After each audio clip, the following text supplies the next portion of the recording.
हे सारे जगत के लोगों, सुनिए, आज के दिन यीशु मसीह जिंदा हो उठा। सुबह के दिन, आज सुबह यीशु मसीह 2024 साल पहले मरे हुए में से जीवित हो उठा था।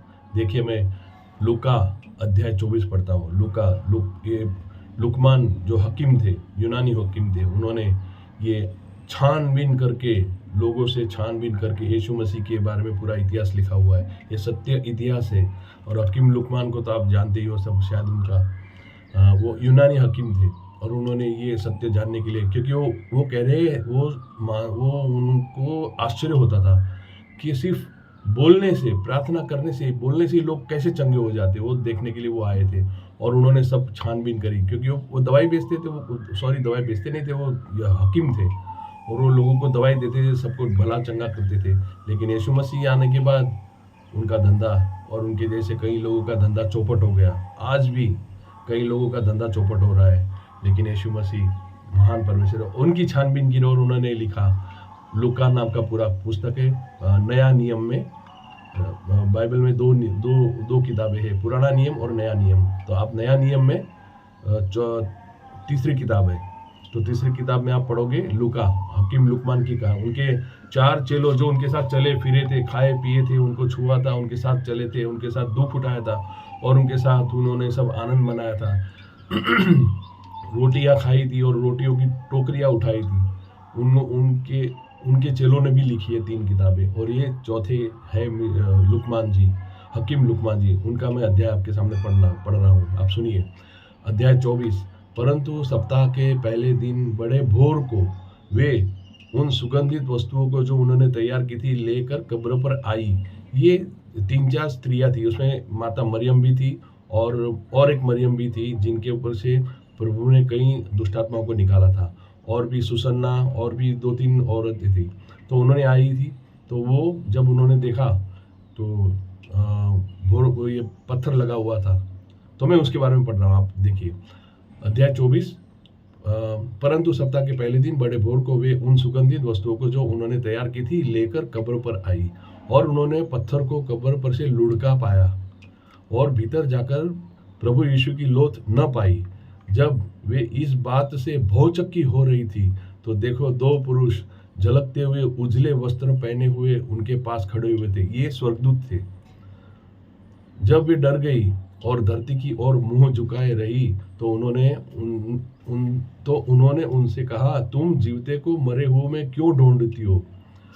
वह यहाँ नहीं परंतु जी उठा है। स्मरण करो कि उसने गलील में रहते हुए तुमसे कहा था कि अवश्य है कि मनुष्य का पुत्र पापियों के हाथ में पकड़वाया जाएगा और क्रूस पर चढ़ाया जाए और तीसरे दिन जी उठे। हालेलुया। तब उसकी बातें उनको स्मरण आई और कब्र से लौटकर उन्होंने उन 11 को, जो उनके चेले थे, उन 11 को और सबको ये बातें कह सुनाई।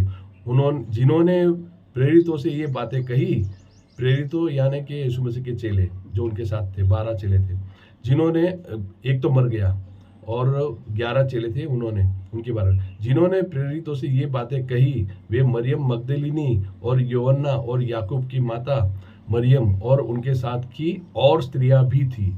परंतु उनकी बातें उन्हें कहानी सी समझ पड़ी और उन्होंने उनकी प्रतीति न की। तब पतरस उठकर कब्र पर दौड़ गया और पतरस यानी पीटर, तब पीटर उठकर कब्र पर दौड़ गया और झुककर केवल कपड़े पड़े देखे और जो हुआ था उससे अचंभा करता हुआ अपने घर चला गया। देखो, उसी दिन उनमें से 2 जन इम्माउस नाम एक गांव को जा रहे थे, जो यरूशलेम से कोई 7 मील की दूरी पर था, और वे इन सब बातों पर जो हुई थी आपस में बातचीत करते हुए जा रहे थे। जब वे आपस में बातचीत और पूछताछ कर रहे थे, तो यीशु आप पास आकर उनके साथ हो लिया, परंतु उनकी आंखें ऐसी बंद कर दी गई थी कि उसे पहचान न सके। उसने उनसे पूछा, ये क्या बातें हैं जो तुम चलते चलते आपस में करते हो? वे उदास से खड़े रह गए। यह सुनकर उनमें से क्लियोपास नाम एक व्यक्ति ने कहा, क्या तू यरूशलेम में अकेला परदेशी है जो नहीं जानता कि इन दिनों में उसमें क्या हुआ है? उसने उनसे पूछा, कौन सी बातें?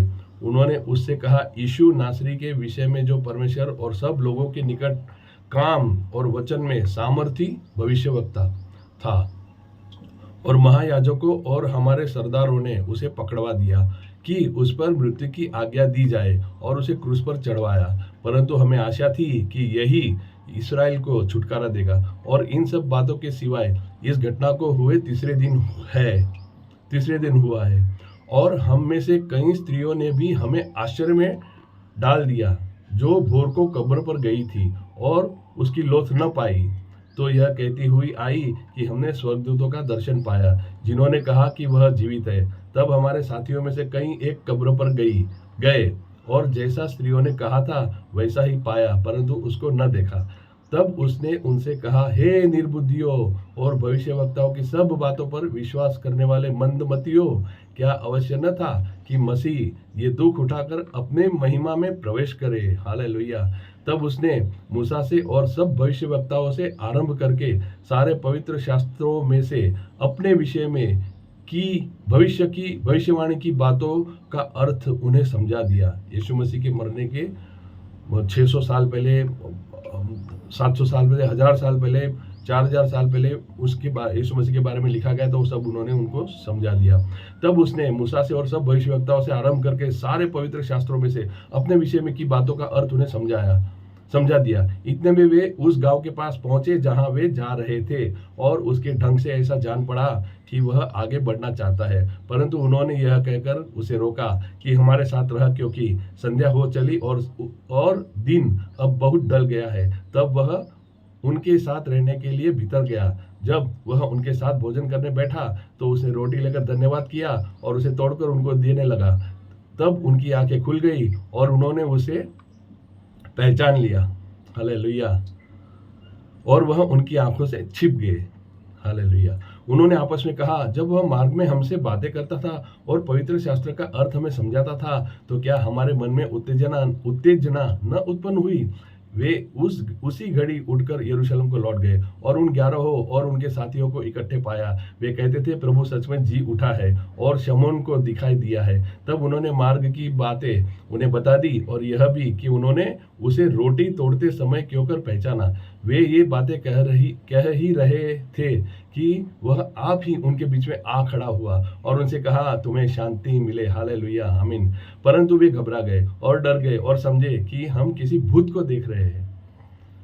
उसने उनसे कहा, क्यों घबराते हो और तुम्हारा मन में क्यों संदेह उठते हैं। मेरे हाथ और मेरे पांव को देखो कि मैं वही हूँ। मुझे छूकर देखो, क्योंकि आत्मा के हड्डी और मांस नहीं होता, जैसा मुझ में देखते हो। यह कहकर उसने उन्हें अपने हाथ और पांव दिखाए।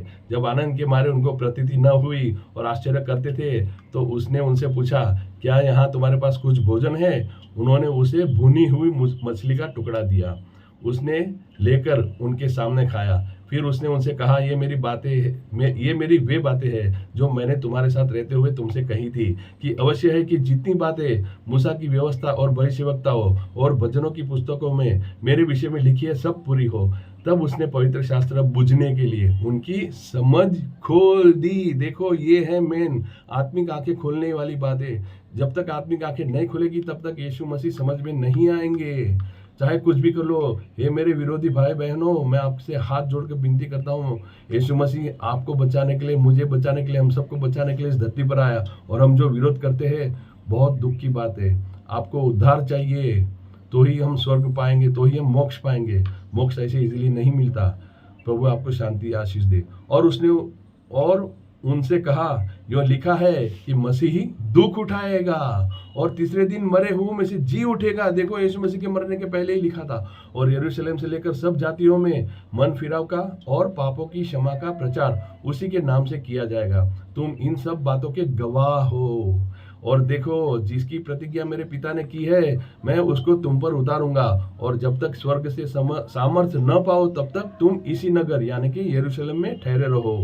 यरूशलेम, हम तो यरूशलेम नहीं जा सकते, लेकिन यरूशलेम यानी कि पवित्र बाइबल की जो किताब है, वो हमारे लिए यरूशलेम है। जो उसमें बना रहेगा वो स्वर्ग की सामर्थ पाएंगे। हालेलुया, आमीन। तब उसने उन्हें बैतनिया तक बाहर ले गया और अपने हाथ उठाकर उन्हें आशीष दी, और उन्होंने आशीष देते हुए उनसे अलग हो गया और स्वर्ग की तरफ उठा लिया गया। देखो, यीशु मसीह स्वर्ग में जीवित उठा लिया गया, और वे उसको दंडवत करके बड़े आनंद से यरूशलेम को लौट गए और लगातार मंदिर में उपस्थित होकर परमेश्वर की स्तुति महिमा किया करते थे। और सारे जगत को उन्होंने, ये परमेश्वर के चेले थे जो उनके साथ चले थे, जो उनके साथ खाए पिए उठे बैठे, और उन्होंने उनको, उनके चेलों को भी विश्वास नहीं था कि ये परमेश्वर है। और जब उन्होंने, परमेश्वर ने उनकी यीशु मसीह ने उनको जब शास्त्रों की बातें समझाई, उनके मरने के पहले, उनके आने के जन्म के पहले ही, 4000 साल पहले, 2000 साल पहले, कि कई भविष्यवक्ताओं ने यीशु मसीह के बारे में लिखा था, क्योंकि मानव जाति बिगड़ गई थी। आदम ने पाप किया था, और पाप आज तक मेरे अंदर भी, मेरे माता पिता, मेरे भाई बहनों में, सबके अंदर उतर आता था। लेकिन जब तक यीशु मसीह का हम नाम लेते हैं, यीशु मसीह ऐसा साबुन है, ऐसा आत्मिक साबुन है, वो जब हमें धोता है तो हमारे सारे पाप धुल जाते हैं। परमेश्वर का सबसे प्रिय पुत्र हम बन जाते हैं। परमेश्वर हमें आशीष देते हैं। मैं पापी, लोभी, लालची, ईर्ष्यालु, व्यभिचारी, बुरी बुरी बातों का करने वाला था। 42 साल की उम्र में मैंने यीशु मसीह को, आज मैं 62 साल का हूँ, 62 ईयर्स हूँ, रिटायर्ड होके 2 साल हो गया, और मैं 62 साल का हूँ। और मुझे पहले ही एक सब करना चाहिए था, लेकिन अब मैं रिटायर हो गया हूँ, तो मैं सोचता हूँ कि मैं प्रभु की सेवा करूँ। प्रभु तेरा धन्यवाद हो पिता, सबकी आत्मिक आंखें खोलिए पिता, आपने मेरी आत्मिक आंखें खोली है, वैसी इन सभी की आत्मिक आंखें खोलिए, क्योंकि जो विरोध करते हैं पिता, आप उनके लिए खास दया करते हो। हम भी उनके लिए प्रार्थना करते हैं पिता, उनके सारे पापों का नाश हो, उनके घर में जो भी बीमार हो, चिंता, परेशानी, गरीबी, कर्जे में, पाप में पड़े हुए पिता, जो पाप के दलदल में पड़े दबे हुए हैं पिता परमेश्वर, ये सब दबे हुए को बचा लो पिता परमेश्वर, उनको सबको शांति शालोम मिले पिता, आपकी मुक्ति मिले पिता परमेश्वर, आपकी मुक्तिता, क्योंकि आपके पास जो शांति है वो जगत नहीं दे सकता पिता। मैंने बहुत कुछ करके देख लिया पिता यीशु मसीह, मैंने बहुत कुछ देखा पिता, बहुत कुछ किया, लेकिन पिता परमेश्वर जो शांति आप देते हो वो शांति और कोई नहीं दे सकता पिता। इस जगत में ऐसी कोई व्यवस्था नहीं, कोई शक्ति नहीं पिता, जो आपके जैसी शांति और सामर्थ्य दे सके। जब हम बीमारों पर प्रार्थना करते तो बीमार चंगे हो जाते हैं, भूत प्रेत और दुष्ट आत्माओं को, जादू टोना मंत्र तंत्र को कहते हैं भाग जाते हैं पिता। लोग परेशान है पिता परेशान, हालेलुया। उसके बारे में भी बहुत सारी भविष्यवाणी, बहुत सारी गवाहियां मैं समय मिलते करूंगा। यीशु मसीह सबको शांति दे पिता, आप सबके दिलों में जीवित हो जाइए पिता परमेश्वर, यीशु मसीह के नाम से सबको शांति मिले, आमीन, प्रेज द लॉर्ड।